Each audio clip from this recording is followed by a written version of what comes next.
Donc nous avons destination Gabon, ensuite Relais Média et Idéal Prod TV. Donc c'est justement ces équipes qui travaillent en étroite collaboration avec les médias publics de notre République gabonaise, que je vous demande d'ovationner, s'il vous plaît, mesdames et messieurs. Moi, je vais aller directement dans le vif du sujet. Le 30 mai 2025, le président de la République gabonaise a fait une annonce, celle d'interdire l'importation du poulet de chair dès le 1er janvier 2027 au Gabon. Ce n'est pas juste une communication comme une communication habituelle, c'est changer la destinée de notre pays. On parle de redonner la dignité aux Gabonais, de la souveraineté que peut avoir un pays, de contrôler ce qu'on mange dans notre pays. Le Gabon importe, d'après les chiffres qui ont été donnés, 65 000 tonnes de poulet de chair. Qu'est-ce que ça représente en termes d'argent? Ça représente 65 milliards de francs CFA que le Gabon prend chaque année et l'envoie à travers le monde pour faire entrer seulement le poulet de chair. Je ne parle pas d'autre chose. J'aimerais interpeller la jeunesse gabonaise. Nous avons aujourd'hui la chance d'avoir un président qui passe de la parole à l'acte. Je suis moi-même un exemple palpable. J'ai décidé de devenir entrepreneur. Nous avons créé une entreprise avec mon époux.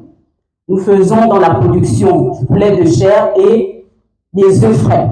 Je suis rentrée au Gabon. Je me suis d'abord installée à Fougamou, sur le terrain de mon père, où nous avons construit un bâtiment en matériaux provisoires. Nous avons commencé la production à Fougamou. Donc, il est arrivé qu'à la deuxième bande, nous avons commandé d'autres poules. Notre première bande, nous l'avons commandée sur place au Gabon, auprès de la SNAG. Et pour la deuxième bande, nous avons fait venir des poules de la Belgique. Le gabarit des poules belges était plus volumineux que la SNAG. Donc, nous avons commencé à enregistrer des mortalités. Et à partir de là, je me suis renseignée sur les installations de l'IGAD à Mouila. J'ai trouvé quelqu'un qui m'avait présenté au directeur de l'IGAD à l'époque, M. Koumba. Et M. Koumba a envoyé des émissaires vérifier avec exactitude ce qui se passait à Fougamou. Est-ce que c'était vrai que j'avais une production? Est-ce que c'était vrai que j'avais des poules? Toutes ces délégations ont fait des tours à Fougamou et ils ont constaté effectivement que ce que je disais était vrai. Ils ont décidé de signer pour moi une autorisation d'exploitation sur le site agropastoral de l'IGAD de Mouila. J'ai vécu à l'intérieur de la ferme. Donc mon mari et moi, on dormait juste là. Les poules étaient là et nous on était là. Avec tout ce que ça comporte comme odeur. Je suis diplômée en gestion des ressources humaines. Et mes parents, je me rappelle, j'ai un oncle qui est un haut cadre au pétrole. Il m'a dit, quand tu reviens au Gabon, tu choisis de ramasser les caca de poule, je vous passe l'expression, que de postuler. Et j'ai répondu à mon oncle, j'ai été hors du Gabon. J'ai vu des gens qui sont des milliardaires en produisant le poulet. J'ai vu des gens qui sont extrêmement riches en faisant l'élevage. On a vécu là-bas presque 2 ans, jusqu'à ce qu'on a pu avoir les moyens pour pouvoir prendre un studio, une maison. On l'a équipé. J'étais à la recherche des opportunités. J'ai demandé à mes frères éleveurs comme moi à Mouila, réunissons-nous, comme disait M. Nzamba. Quand on va se retrouver pour les vrais sujets, on n'est pas ensemble. Donc la dame à qui je demandais me dit, madame, je ne peux pas vous passer les numéros des éleveurs sans leur autorisation. Elle s'est donc chargée d'appeler chaque éleveur. Et les éleveurs ont carrément dit non. J'ai décidé d'aller à la rencontre de l'opportunité. J'ai commencé à chercher les contacts sur Libreville, qui fait l'élevage? Est-ce que vous vous rassemblez? Est-ce que vous avez un mouvement? Est-ce que vous avez une coopérative? Est-ce que, jusqu'à ce qu'un jour, j'intègre le groupe, je contacte, je pense que vous la connaissez, Elodie Koundi, une jeune dame qui fait dans l'élevage du poulet de chair. Je prends son numéro sur les réseaux sociaux, je l'appelle, je commence à discuter avec elle et finalement, elle va donner mon numéro à M. Wenceslas Mamboulou qui va m'intégrer dans un groupe d'éleveurs à Libreville. À partir de là, je suis informée de tout ce qui se passe à Libreville jusqu'à ce qu'un jour, la ferme de ce monsieur est sélectionnée parmi les fermes que le président de la République devait visiter. Pourquoi? Parce que le président de la République a mis de l'argent dans la banque qu'on appelle la BCG. On a dit au président qu'il n'y avait pas d'éleveur au Gabon capable de produire le poulet. Et donc le président a décidé d'aller lui-même sur le terrain. Et ce jour-là, j'étais à Libreville, M. Mamboulou m'appelle me dire « Maggie, le président va visiter ma ferme. Et comme tu fais partie du groupement d'intérêt économique, le groupement des éleveurs, il faut que tu sois là. Papa, on ne parle pas deux fois à quelqu'un qui se cherche. J'ai pris le bus, 4 heures. À 11 heures, le président était à Kango. Je suis descendu à Andem. Monsieur Mamboundou m'a envoyé le chauffeur me chercher pour m'amener dans sa ferme. Je roulais presque devant le cortège présidentiel. Parce que dès que je suis arrivé, environ 30 à 40 minutes, le président est arrivé.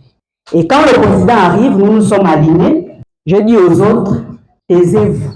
Je vais rentrer en possession de ma destinée. Parce que le président de mon pays est en train d'arriver. Non seulement je vais le rencontrer pour ce que j'ai toujours rêvé aujourd'hui, mais je sais que quelque chose va se passer.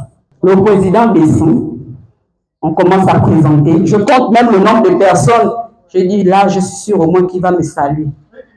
Il vient, il me serre la main. Et M. Mamboulou dit, Monsieur le Président, cette dame s'appelle Maggie Moulengi. Elle est la promotrice de la ferme Maki Elpo que vous voyez sur le calcul Moulou. Et elle est à Mouila.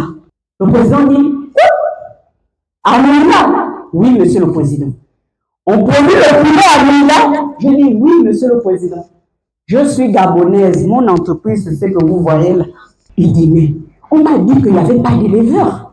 Donc, jusqu'à Mouila, les gens produisent le poulet. Je dis, oui, Monsieur le Président. Et on a continué à faire la route. Qu'est-ce que vous souhaitez? Nous tous, nous avons dit au président que nous souhaitons être soutenus. Et notre président du groupement d'intérêt est allé plus loin en présentant les montants que peuvent correspondre un accompagnement pour un éleveur qui doit produire en masse. Monsieur le Président, ce bâtiment vide a telle valeur. Le matériel à l'intérieur a telle valeur. Donc, vous comprenez que nous avons besoin d'un sérieux accompagnement si nous souhaitons produire en quantité pour nourrir le Gabon. Et le président, ce jour-là, a agi. Et il a décidé d'accompagner ces entreprises qui étaient présentes.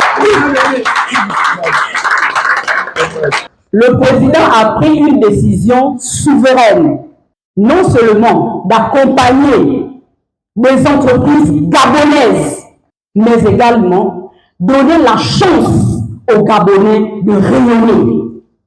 C'est un challenge national que je dois relever.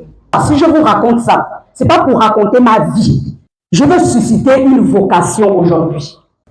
Aujourd'hui, je n'ai pas un emploi. Je peux saisir ce discours du président de la République du 30 mai 2025 et en faire une opportunité.